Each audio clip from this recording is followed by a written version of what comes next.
He took some shelves down and moved the freezer. We moved his freezer over and we never thought it would. That's a problem to both out everything, so. But we're getting there, yeah. We're getting there. And he had worked on Molly's car. So all this stuff came out. Really notorious. Getting everything out every week. He never could work it out.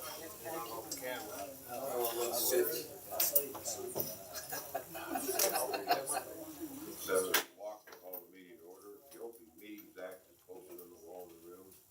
Roll call. Buckminster. Ferguson. Here. Foraker. Here.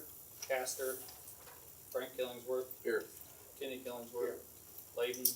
Yep. Reese. We have a quorum. Please stand for the pledge. Pledge allegiance To the flag of the United States of America and to the republic for which it stands, one nation, under God, indivisible, with liberty and justice for all.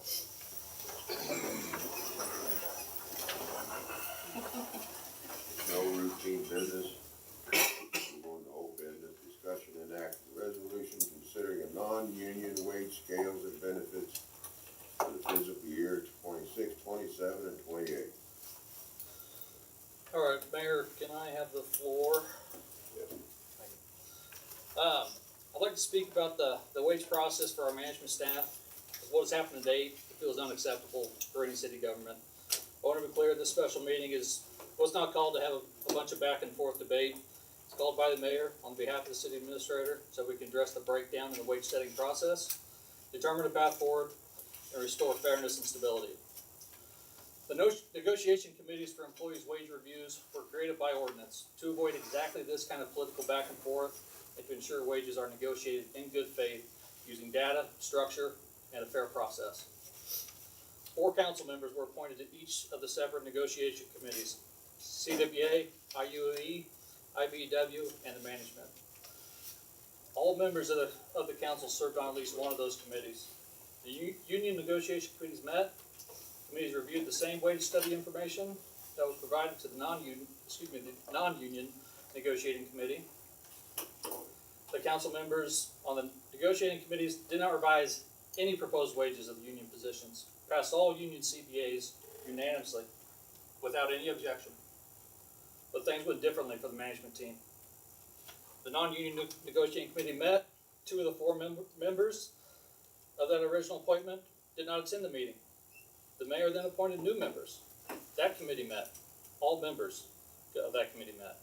They reviewed again the same wage study information. Council members brought their own comparison data in. And after all that, the committee reached a unanimous agreement to provide a resolution to City Council. No different than what we did for every other union, all the other CBAs. But in the public meeting 2 days ago, you have 2 committee members who supported the recommendation in committee suddenly reversed their position. And a completely new wage proposal was introduced by a council member who was never part of the negotiation on the management committee. That kind of reversal makes the entire process feel pointless. It tells staff the time had no value. We took time away from our families after hours to participate in the process, in a process that we were told was going to matter. It tells the committee their work meant nothing. It signals to every municipal board in this city that their decisions can be discarded on a whim. So if this had been a union negotiation, we could be facing a claim for bad faith bargaining, and rightfully so. Meanwhile, we got 3 union contracts approved unanimously, using the exact same information, no objections, no last minute rewrites, yet suddenly that data becomes unacceptable when it applies to our management staff.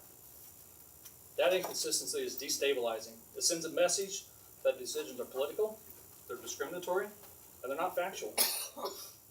So my priority as the city administrator, kind of leader of our management group, is our management team deserves stability, they deserve fairness, and they deserve closure on this item.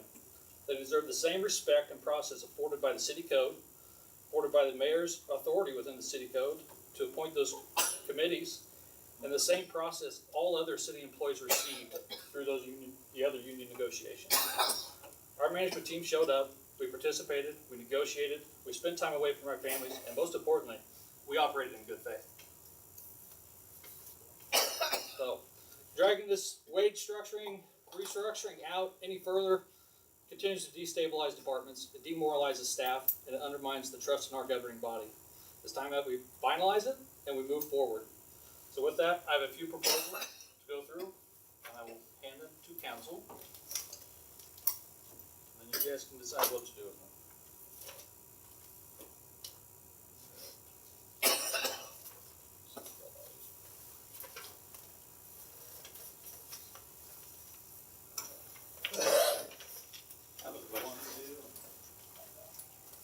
I have a question. Or, no, you don't want a question? Not there yet. Not there yet. There's that. Only one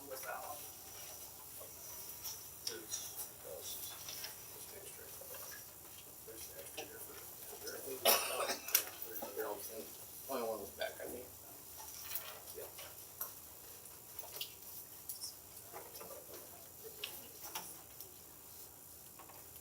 All right, so we got it up in front of them. So I provided to you here is what was previously unanimously decided in the wage negotiation committee for the management. It's negotiated in good faith by that committee. So I want to add as a reminder for all of you, the front cover, that little Excel sheet breaks down what that resolution was. Granted, it had the hourly wage equivalent on there. I added in the salary annualized, so you can see what that is as we look at a secondary option, which would be this one.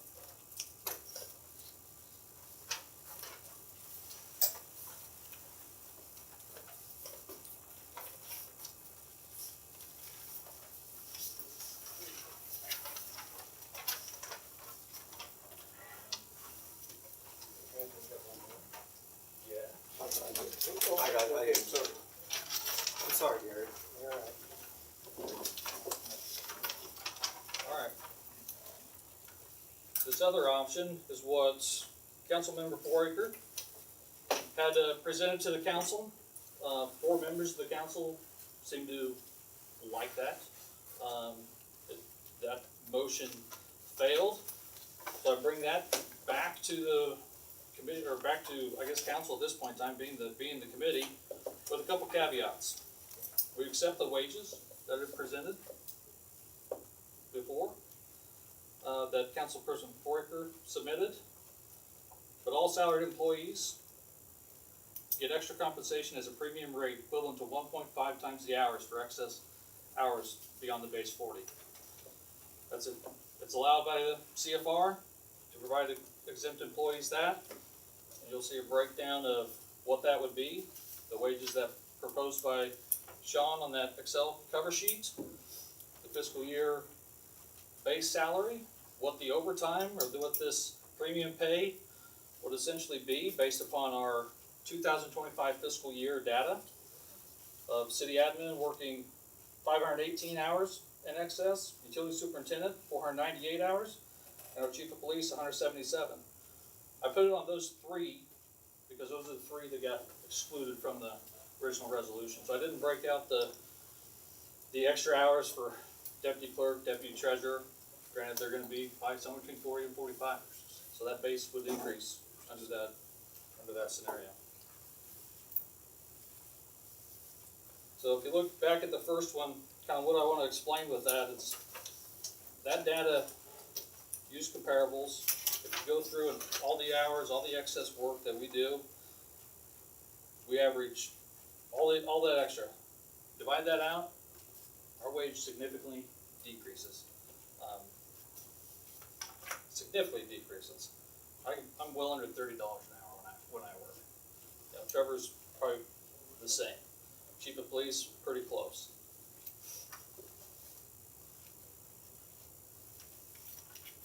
So that's what it takes to get the job done. Those are the hours. Probably will never get less than 45, 47 when it comes down to it. That's average about 50 for the city admin and the utility superintendent. Thank you.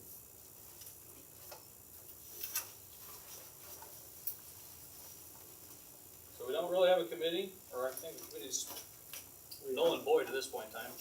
So council can look at that. I have draft resolutions for it, if we wanna talk through some of them, or if you wanna talk through these items, or if you wanna go into a closed session to negotiate salaries, that's the option of the council, to do those components.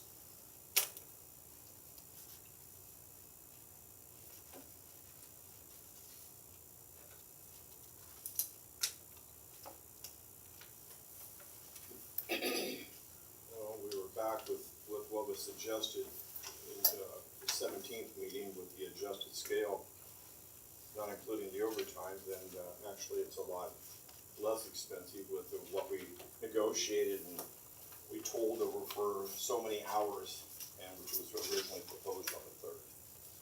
So Correct. we did all the comparables with everything that the League of Municipalities has given us, and we did a lot in good faith. We did a lot of work. Some of us rolled up our sleeves and attended many meetings to get there, not just this one, but this was part of the process we did with all the other unions. Some of us sat in on every one of those too. And we worked really, really hard to get to where we're at, and I totally agree with your opening statement. With that being said, I wanna make a motion. Can I say something first? Before the motion? No, I have the floor right now. Okay. With that, I'd like to make a motion that we go back to what was originally proposed on November 3rd with what the committees, came out of committee unanimously. May I speak now? I'll second that motion. Thank you. May I speak now?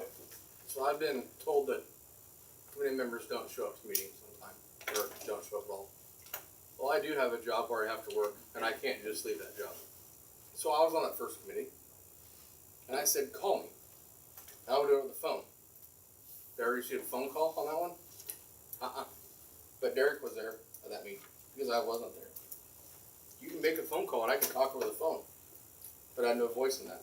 And you can laugh, Fergie, like you just. No, I just I don't just know if that's permitted. No, I I'm just just said, saying I that don't is know if permitted that's because permitted. it's not a quorum. So it would be permitted. Because that's not something, it's not a quorum. So, but I was not called on that. So why is that? I did tell you that, right, Sarah? That I could be called that night? You can call me at work. But nobody called me. Like Adrian's here and tell me that I wasn't there. Cause I have a job too. And I work a lot of hours at my job. So, I mean, can they have an answer on why I was not called? But you're gonna sit here and tell me I wasn't there. I was gonna say, that is not part of this discussion. But you did bring that discussion up when we weren't there.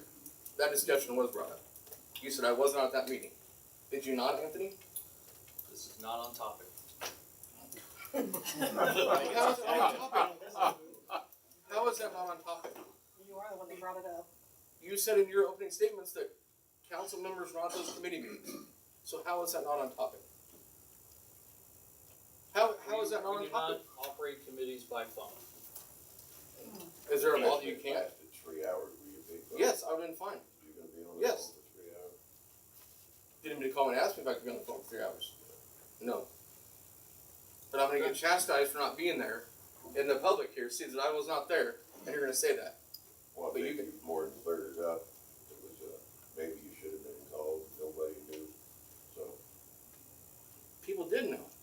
I told I somebody they didn't could call. know, didn't know. Okay, but I told somebody they could call me for that meeting, and nobody did. I sat there waiting. Did For you a tell phone me call. that? No, No, I you did not. I So was how am I saying- supposed to call you for that? You told another council And if you're member, working, you can accept the phone call for Yes. 3 hours? Yes, I could. 3 hours? yes, on night shift I could. that information wasn't relayed to me.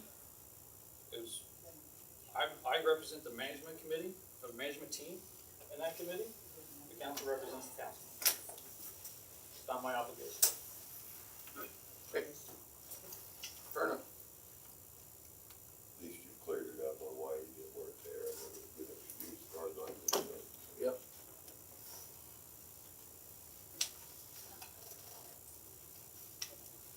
We have a first and we have a second. And can you repeat that again on the first? On the original. The motion is to adopt the original resolution provided by the Management Negotiation Committee. First, read a second. Public discussion. Hey guys, I got a question, or not so much a question, but some questions and some comments.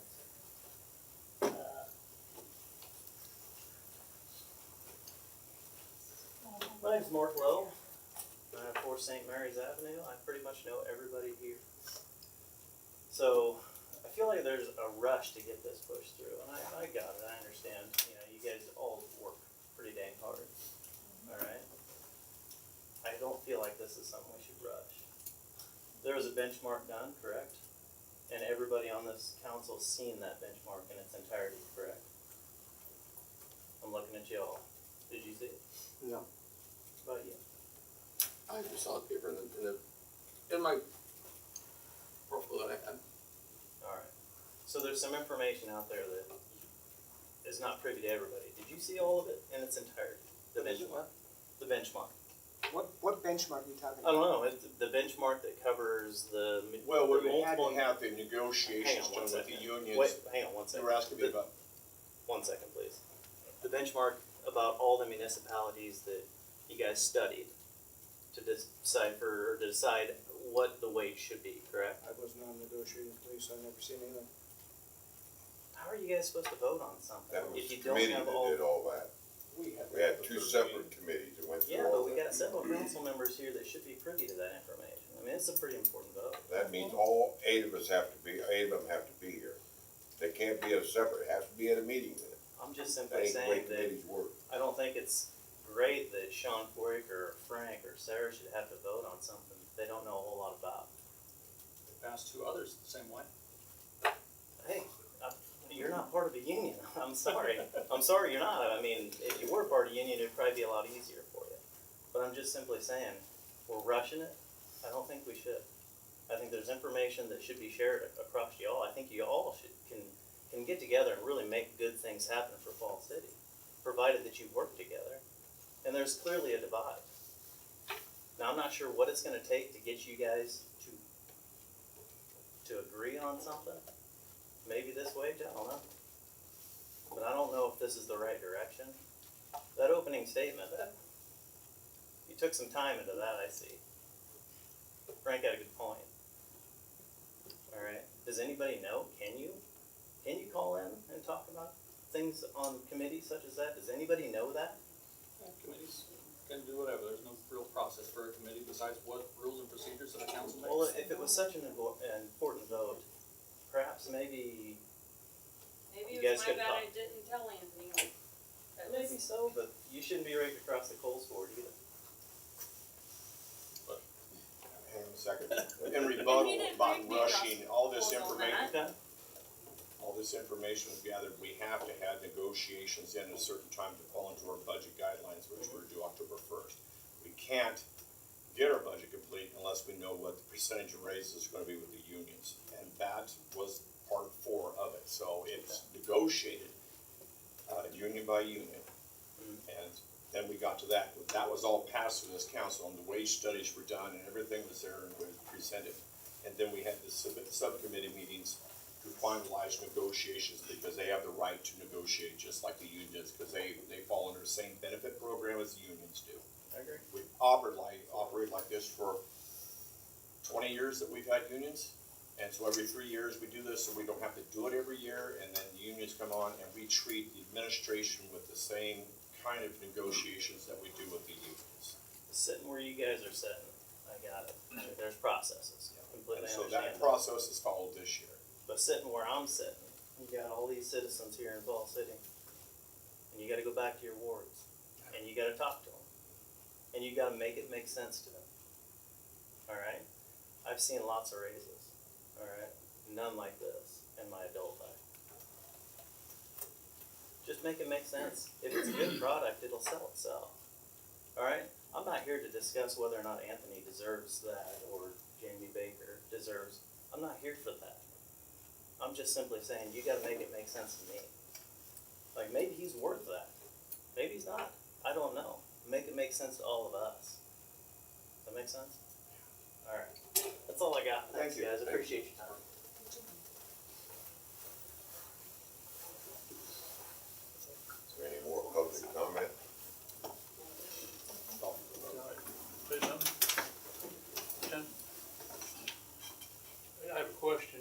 council still get their packets on Friday before the meeting? Yes. I have access to that through the media, I get it every Friday, and all the wage stuff was in there before. So the council, I guess, everybody got that same as I did? Mhm. Okay, so I wanted to know. The last one's on a Saturday, actually. I got mine on a Saturday.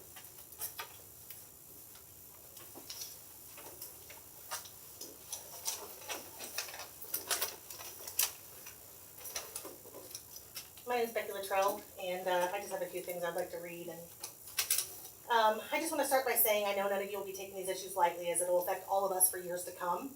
And I want to thank all of you for the time that you have spent on the council during your term. It was brought up in the last meeting on Monday evening that citizens were not coming forward to express their concerns on the proposed wage increase. I believe that there are several reasons why this might not be happening. Mr. Layton, as council president and president of the bank, don't you think that maybe employees are concerned with repercussions of speaking their concerns and what that might do to their job or their relationship with their boss? The same could be said for the city employees that are concerned. Will there be any repercussions for them, or if they have family members that work for the city? There was another citizen that stood up here the other night in support of the wage increase who also serves on the Edge board, and is also a vice president of another bank in town. Fear of repercussion is the thought that comes to mind over and over. He also brought up the fact that Anthony and Trevor moved back here to raise their families and support the community, and where they were both good people. Some of these individuals aren't even living in the city limits or paying city utility rates, so shouldn't that be brought into light as well? And being a good person, that doesn't justify a 60% wage increase. Raises are based on performance. Your ability to meet deadlines, complete tasks, and follow procedures and safety regulations that are in place. Now, some of the council are wanting the community to just be okay and not ask questions for a 60% increase for our administration, who has given away job duties, failed meeting deadlines, showed no remorse for a poor audit review. The treasurer's report for October has handwritten numbers on it, and previous reports have been late countless times. Is the city truly within the budget, and can we sustain these types of increases for years to come? As an employer or a business owner, I think you would expect your employees to meet certain benchmarks, follow the appropriate procedures, and take accountability for their mistakes before asking for such a substantial amount of increase in wages. It's unrealistic, and it's really unethical. Jennifer Woman was 100% correct when she spoke at the last meeting. She said it's time for all of you to step up and work together for the people that you represent. That's what you were elected to do. The yelling, the inappropriate comments, the narcissistic behaviors, the persuasion tactics, and whatever else are going on to get someone to vote a certain way is completely wrong, and quite frankly, it's a violation of the Nebraska legislature. I don't think you can all sit in here with good conscience and make a big decision for this town without all of you coming together and doing a full comp study with cities of comparable sizes, employees with comparable duties, degrees, and experience. I think the real solution has already been offered with a 1-year proposal that was brought up Monday night instead of locking us into a 3-year proposal. At the end of the first year, you can reevaluate the job performance and you can adjust them accordingly. As an employee, that would seem like a realistic and fair compromise, especially if I'm planning for the future of my family, career, and the city of Fall City. During this next year, you can put a team into place, whether it's council and members from the community, and do a full comp study with the comparables that were mentioned previously. Then bring it back for a full review and a comparison of salary increases that would be proportionate to the responsibilities and the demographics. I understand emotions are running high. Citizens of this town are worried. They're scared about our budget and what's going to happen with this town. Now it's time to come together as a team and work together to find a realistic solution. That's all I have.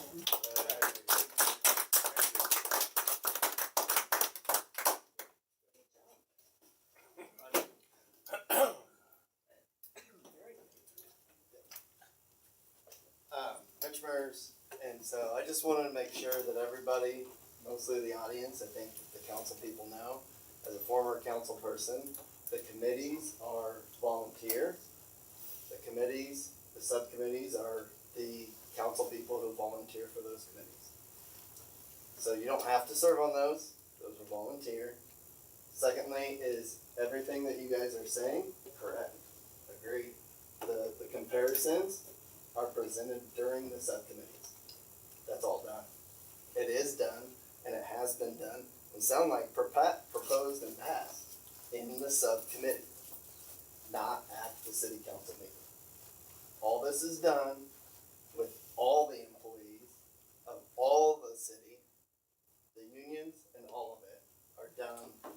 negotiating committees of the subcommittees. So everything that you guys, I believe, are asking for has been done by the subcommittee.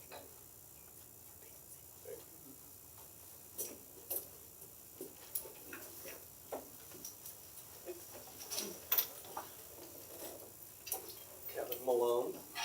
I want to just speak to the accomplishments of our management administrative team. Under their leadership, they've added revenue of $500,000 per year for 5 years from Evergy for power plant capacity contract. The city administrator secured $462,240 in federal funds from EPA in the spring of 2024. This paid for forced water main replacement project that is nearing completion.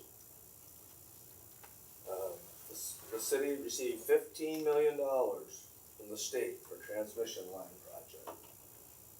City administrator authored the grant application for the city of Falls City to secure the funds. When negotiating the transmission line contract with Olson, city administrator required all files created by Olson to be owned by the city of Falls City. This shows an understanding of what's in the best interest of Falls City. City administrator identified an EDA disaster supplemental grant program for potential access to $5 million for new substation. It's not yet awarded, but application is strong and near completion.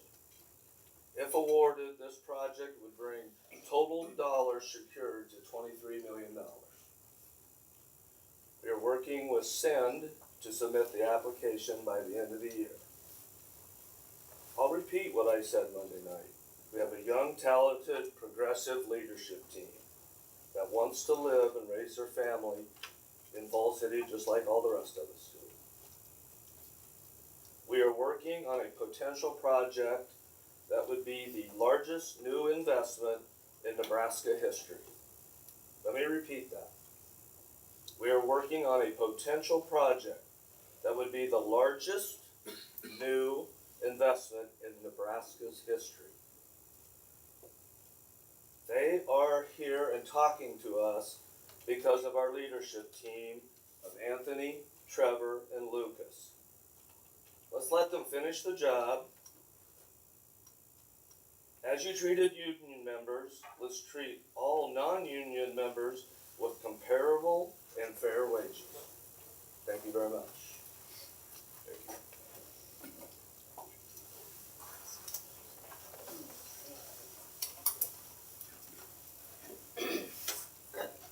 I'm Linda Ebel. I asked the other Monday night what cities had been contacted for comparables. I still don't have an answer on that yet.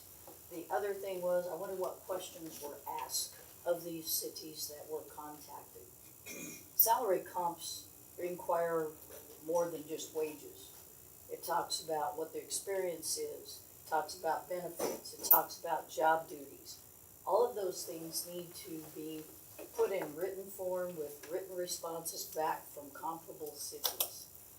As Mr. Foraker suggested the other night, made a proposal of salaries with a contract of 1 year. During that year would be a perfect time to set up that form. Maybe you need a committee that doesn't involve any of you, but private citizens to come forth and put that together. I'm just saying, if you're gonna use salary comps, there's more than just picking up the phone and saying, hey, what are you paying your guy or your gal for each position? And it needs to be in writing, it needs to be made public to everyone, so everyone knows what they're looking at, including the council. Not giving you the figures the day of the meeting, but plenty of time to look over the information. Get together then as a council and put your proposals and your figures together.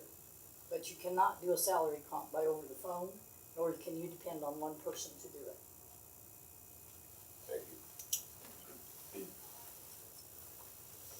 Name's Jerry McKim. I've got a couple things that bother me. You gotta make a decision. This will all be fine. You guys put a lot of work in on trying to get these industries in, and I understand that. council puts a lot of time in. Everybody puts a lot of time in, but my thought is, you look up Main Street right now and business after business is closed, gone. We don't get them back. Burn down buildings, nobody builds back. If we land a big industry, brings job and revenue in, I'm all for it. Somebody can come in and help pay some of this stuff. The way we're going, the population keeps decreasing, businesses keep decreasing, expenses keep going up. Once we land a big business or big revenue coming into this town, I could see where you want to pay this kind of money out. But right now, I don't think we can afford to pay that kind of wages. I mean, if everything keeps dwindling, the ones left here is gonna have to pay it. And by golly, everything keeps raising, everything. Your insurance go up, your taxes go up, your utilities go up, food goes up, everything's going up, and it's getting harder and harder and harder for the old blue collar, retired guy, single family parent. There's a lot of things that I can see that maybe we don't need to go that big a raise right now. Let's give him a whirl and see if he can land some industry, go for a year or two, come back, renegotiate the thing. That's a hell of a lot of money just put out at one bang for a town that keeps going down and businesses keep going down.